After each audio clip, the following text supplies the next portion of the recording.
जय हिंद, स्वागत, नमस्कार। आप सबका बहुत बहुत स्वागत लाइव टाइम्स पर। ईरान और अमेरिका के बीच तनाव तो चरम पर है, लेकिन क्या अब ट्रंप साहब के सुर बदल चुके हैं? ट्रंप साहब अब कहीं ना कहीं पीछे हटते नजर आ रहे हैं, क्योंकि उनका साथ अपनों ने ही छोड़ दिया है। मैंने आपको इससे पहले के एक वीडियो में बता दिया था कि किस तरीके से अमेरिका अब ईरान से खौफ खा रहा है, ईरान पर सीधे सीधे हाथ डालने से, उससे जंग छेड़ने से कतरा रहा है। और आज खुद देखिए कि बात साफ हो गई कि पूरी तरह से डोनाल्ड ट्रंप का रुख बदल चुका है, उनकी आवाज नीची हो चुकी है। कल तक हमले की धमकी देने वाले आज कह रहे हैं कि हम बातचीत से रास्ता निकालना चाहते हैं। तो ये क्या डेवलपमेंट हुआ है, इसके बारे में मैं एक एक बात आपको बताऊंगा। लेकिन उससे पहले हमेशा की तरह गुजारिश कि अगर आपने अब तक चैनल को सब्सक्राइब नहीं किया है तो प्लीज सब्सक्राइब कर लें और वीडियो को एक लाइक और एक शेयर जरूर दें। अब ट्रंप का ईरान को लेकर के जो रुख है, कितना आक्रामक रहा है पिछले दिनों, कितनी चेतावनियों से भरा रहा है, यह हमने आपको एक एक करके बताया है। लेकिन अचानक जनाब के सुर बदल गए हैं, अब उनका रुख बातचीत की तरफ मुड़ गया है। लेकिन यह उल्टी चाल, या कहें कि खुद के लोगों का विद्रोह कम, बल्कि रणनीतिक दबाव की वजह से भी एक सारी बातें हो सकती हैं। अब इसके दोनों पहलू हैं जो मैं आपको एक एक करके बताता हूं। सैन्य जो जमावड़ा किया और खूब जोरदार धमकियां भी दी, इसके बावजूद अब युद्ध टालने की बात अगर कर रहे हैं डोनाल्ड ट्रंप, तो इसके पीछे की दोनों वजह है। एक वजह तो यह है कि वो पहले भी कह रहे थे और अब भी कह रहे हैं कि वो बातचीत करना चाहते हैं, और ईरान ने भी आंखों में आंखें डाल के बोल दिया। ईरान के विदेश मंत्री ने आंखें साफ तौर पे कह दिया कि अगर ट्रंप यूं ही धमकाते रहे तो वो बातचीत को तैयार नहीं है, वो बातचीत के टेबल पर नहीं आएंगे।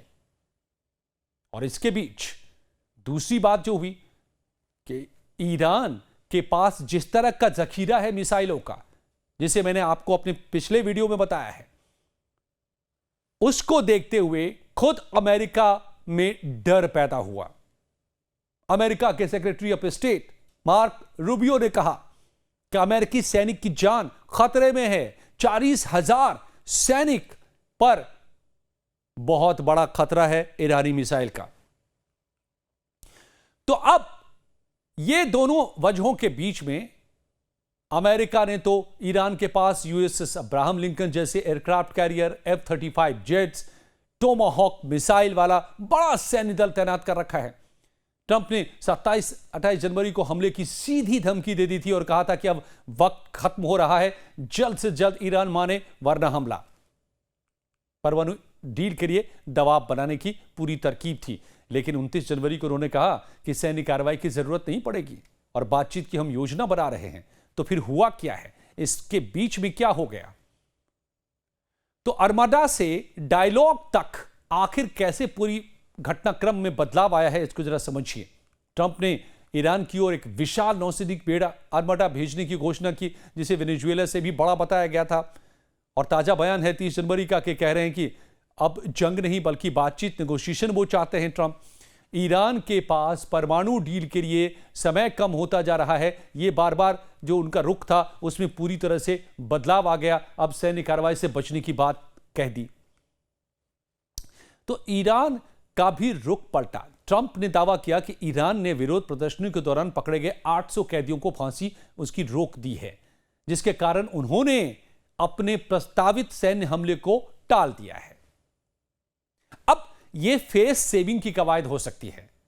अपने चेहरे को अपने बयान से पलटने के पीछे की एक वजह के तौर पर हो सकता है, क्योंकि ईरान ने सार्वजनिक तौर पर ऐसा कोई बयान नहीं दिया है। तो क्या यह ईरान ने अमेरिका को बताया है, अमेरिका को सीधा मैसेज दिया है? बहरहाल यह दावा जरूर है ट्रंप का कि क्योंकि ईरान ने 800 लोगों को जिनको प्रदर्शनों के दौरान गिरफ्तार किया गया था, उनको फांसी के फंदे पर लटकाने से फिलहाल के फैसले को टाल दिया है अमेरिका के दबाव में, और इसीलिए हमले को वो टाल रहे हैं। लेकिन ये वजह तो हमले की थी ही नहीं। इसकी वजह से तो ट्रंप साहब हमला करने नहीं आ रहे थे। ट्रंप साहब तो हमला करने आ रहे थे कि आप परमाणु कार्यक्रम को बंद करें ईरान। तो उसको लेकर के क्या है, इसका फिलहाल जवाब नहीं। क्या दोनों बातचीत करेंगे, इस पर क्या कोशिशें हो रही हैं, मैं आपको बताऊंगा। लेकिन उससे पहले यह समझिए कि दरअसल ट्रंप के ऊपर उन घरेलू दबाव भी बहुत ज्यादा पैदा हो गया। अमेरिका के भीतर ही विरोध शुरू हो गए, और किसी और तो छोड़िए, बाकी दल तो जो विरोध कर रहे थे कर ही रहे थे, बल्कि अमेरिका की खुफिया और रक्षा विभाग डिपार्टमेंट ऑफ वॉर के सलाहकारों ने आगाह किया प्रेसिडेंट ट्रंप को कि ईरान पर पूर्ण युद्ध अफगानिस्तान से भी ज्यादा घातक होगा और अफगानिस्तान से भी ज्यादा महंगा साबित हो सकता है। अफगानिस्तान में अमेरिका के साथ क्या हुआ यह आपको मालूम है। सालों तक लड़ने के बावजूद, अरबों डॉलर फूकने के बावजूद, बड़े बेआबरू होकर तेरे कूचे से हम निकले वाला हाल हुआ अमेरिका का। छोड़कर जाना पड़ा अफगानिस्तान को, आनन फानन में कहें तो भागना पड़ा। इस पर मूवीज भी बनी हैं, सीरीज भी बने हैं, देख लीजिएगा कि किस तरह के हालात आखिर में हुए थे जब अफगानिस्तान से विदाई हुई अमेरिकी सैनिकों की। और अब कह रहे हैं, वॉर डिपार्टमेंट कह रहा है प्रेसिडेंट ट्रंप का ही, कि ईरान पर अगर हाथ डाला तो अफगानिस्तान तो कुछ नहीं था, उससे बहुत बड़ा नुकसान यहां हो सकता है, उससे ज्यादा घातक हो सकता है, उससे ज्यादा महंगा साबित हो सकता है ईरान से टकराना। एक तो यह वजह हो गई। स्टेटमेंट भी दिया था मार्क रूबियो ने, यह भी हमने आपको पिछले वीडियो में बताया था, कह दिया था कि 40,000 सैनिकों की जान खतरे में रहेगी। इसके अलावा जितने भी गल्फ के इलाके में, मध्य पूर्व में अमेरिका के सहयोगी देश हैं, सब ने मुंह मोड़ लिया अमेरिका से।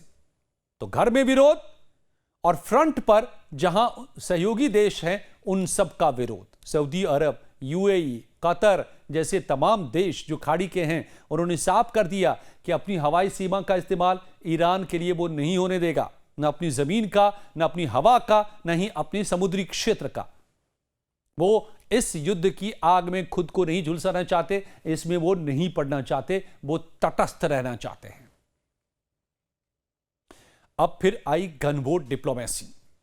तो जानकार ये कह रहे हैं कि ट्रंप का सैन्य जमावड़ा हमला करने के लिए नहीं, बल्कि ईरान पर दबाव बनाकर उसे बातचीत के टेबल पर लाने की एक रणनीति है। और ट्रंप को क्या चुनौती है? उनके सामने अपनों का विरोध है, दुविधा है, मागा बेस में फूट है, ट्रंप के समर्थक दो गुटों में बंट गए हैं, कुछ उन्हें शांति दूत कह रहे हैं तो कुछ उन्हें हार्ड लाइनर्स को लग रहा है कि ट्रंप पीछे हट करके अपनी कमजोरी दिखा रहे हैं। यह तमाम बहस का दौर अमेरिकी पावर गैलरी से लेकर के सड़क तक अमेरिका में नजर आ रहा है। और इस सबके बीच ईरान का भी पलटवार सामने आया है।